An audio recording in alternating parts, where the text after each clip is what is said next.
Michael DeSanta, originally known as Michael Townley, grew up in a rough, broken home in rundown trailer park somewhere in the American Midwest. His childhood was anything but easy. My old life. I was living in the Midwest, up to absolutely no good. I grew up in a trailer park, man. There, I'm gonna tell you, you see some crazy shit. His father was a violent drunk who eventually walked out on the family. Your dad drank and hit you. My dad skipped town, or got hit by a train, or joined the Navy, or something. I don't know. The story's changed so many times, I lost track. And not long after, his mother did the same. With no real parental support, Michael had to grow up fast and hard. He spent most of his youth in a trailer park, surrounded by crime, poverty, and hopelessness.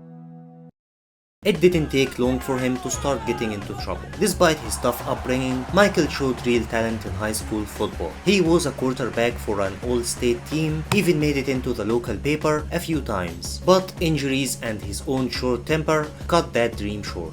Not much of a drug trade on my doorstep, so I trained. You were good? Yeah, front page of the local paper, guys stopping me in the street. Yeah, I was good. High school good. So what happened?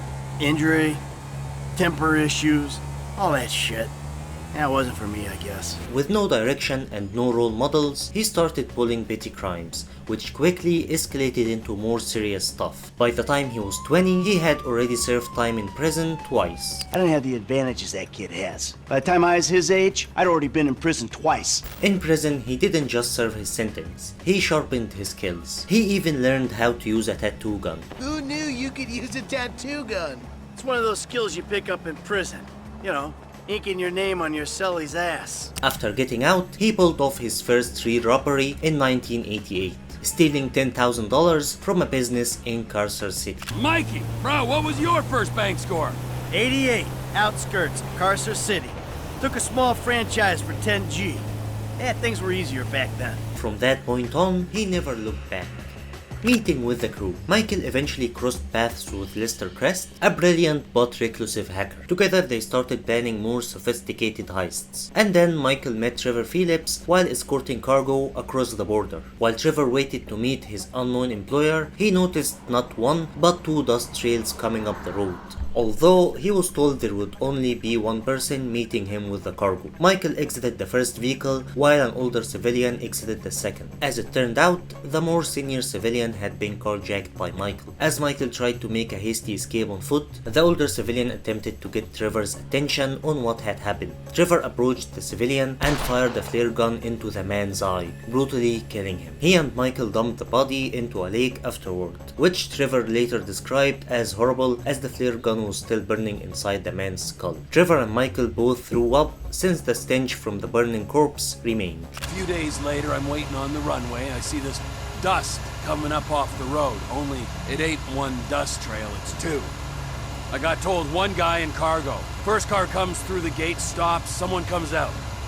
It's my age, just 20, kinda fat but strong underneath. Love at first sight. Yeah, something like that. Other car comes through the gate. Old guy falls out, starts yelling and waving his arms and pointing at the kid. The dude that got jacked? Who fucking knows? Fat guy's running, old guy's shouting. I don't really care, I play peacemaker. Concerned citizen. I get close to the old guy and I pull out this flare gun I'm carrying around, squeeze the thing off in his eye. Shit. It was horrible. We had to pick up the body and dump it in a lake on the way. Thing was still burning in his head when we dropped him. Plane never smelt the same.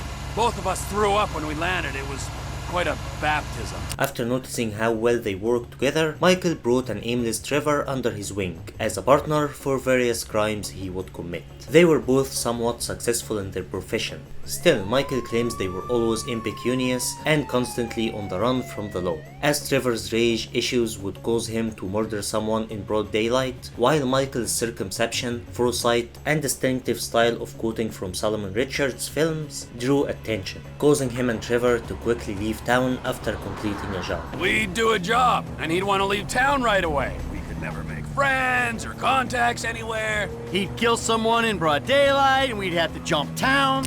We forget 1,000 things every day. Can't we just make this one of them? Arthur Penny's Sanatorium. We forget 1,000 things every day. How about you make sure this is one of them? The two, along with Lester and a few other accomplices, committed robberies across the Midwest for a while. Their partnership turned into a string of successful heists, and the money started flowing. A long, long time ago in a faraway place, there were three guys. Michael, Trevor, and Lester. But as tight as they were, things began to shift when Michael met Amanda. In the early 1990s, Amanda was working as a stripper alongside his sisters in a strip club her mother owned. You know, my mother was right about you.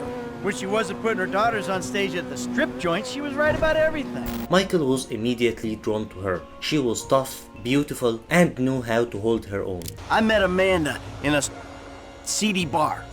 She was smoking hot, and she liked me. I can't blame her. I was a Rocco Macho Foxo stud back in the day, and I had money in my pocket. Though she initially took a liking to a third man, she eventually came into Michael. Drunk again, my darling. Like the night we met. Not kidding. I liked your friend. Trevor? No, the other guy. But then you came on so strong. He started spending more time and money on her, eventually even paying for breast implants to help her career, both as a stripper and during her time as a prostitute. Somewhere along the line, Michael took it a step further and started running his own prostitution racket, with Amanda playing a central role.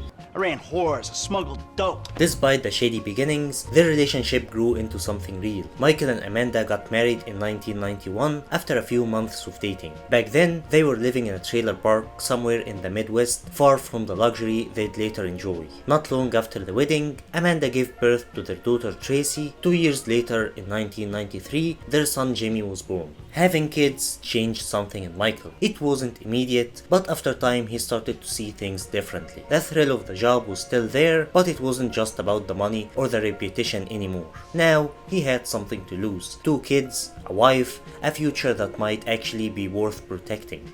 He started pulling back, becoming more careful, more strategic. He didn't want to die in a hail of bullets or rot in a prison while his family struggled without him. I had a young family, Franklin. I was running with a crew of crazy motherfuckers with nothing to lose. I saw an out, a future for me, for my family. I took it. That change didn't sit well with Trevor. To him, life was fast, brutal, and unapologetic. He couldn't understand why Michael was growing cautious or questioning the life they built.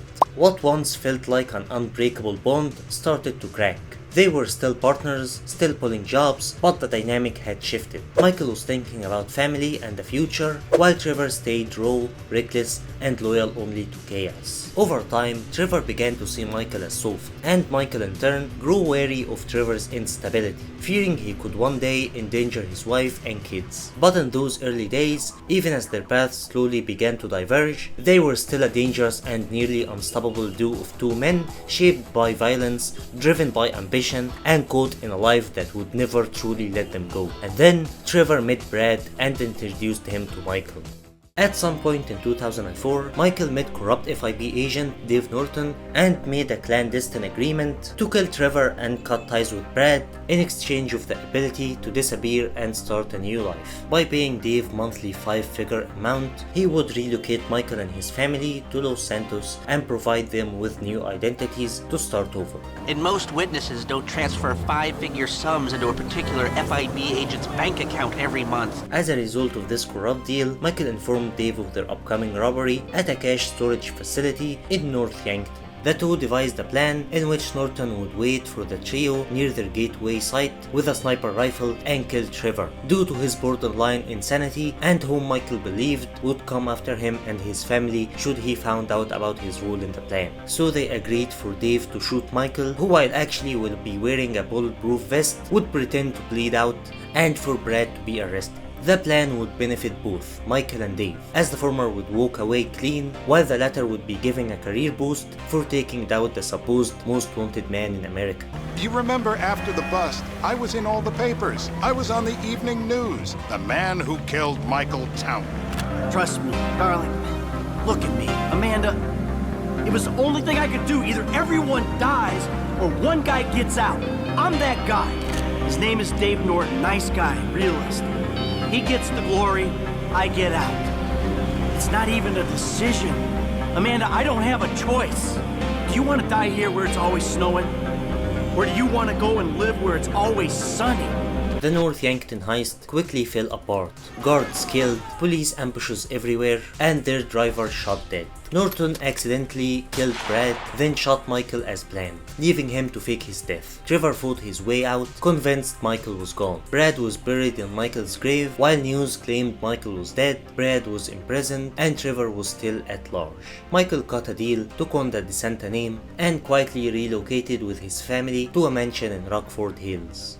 Not the expected life in Los Santos. Michael's life in Los Santos slowly deteriorated. He began to grow increasingly unhappy over leaving his criminal adventures behind for the family life he believed he desired, spending most of his days numbing his depression by either getting drunk, miserably lounging by his pool, or cheating with Amanda with another stripper, which Amanda eventually caught in the act. You are either drunk, or you're staring miserably at the clouds, or you're out there doing God only knows what. I was faithful to you up until I found you in a stripper. Michael's neglect and narcissism, along with his cheating, caused Amanda to spend much of their savings on plastic surgery. Nice new tits, by the way. And began cheating as well, in order to get back at her husband. Their marriage eventually became a pseudo-open relationship with unwritten rules that the other wouldn't find out about anyone they slept with, it wouldn't be on the other's dime, and it wouldn't be done in the house. Not in the house. Not guys I gotta look in the eye. Or pay for the privilege. And here's Amanda's dating profile, by the way.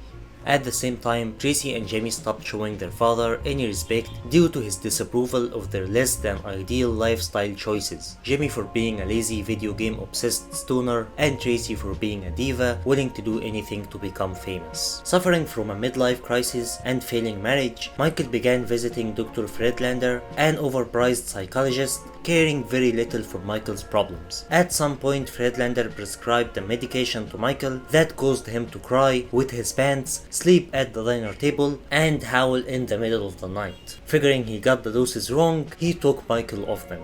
I ain't doing that again.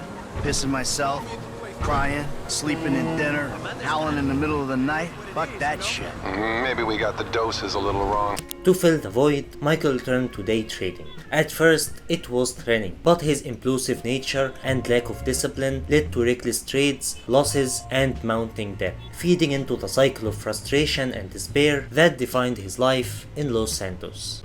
Sudden change of events. That all changed when he met Franklin Clinton, a young repo man who reminded him of himself at that age. Hungry, smart, and looking for a way out, Michael took Franklin under his wing, hoping to mentor him, and you know the rest.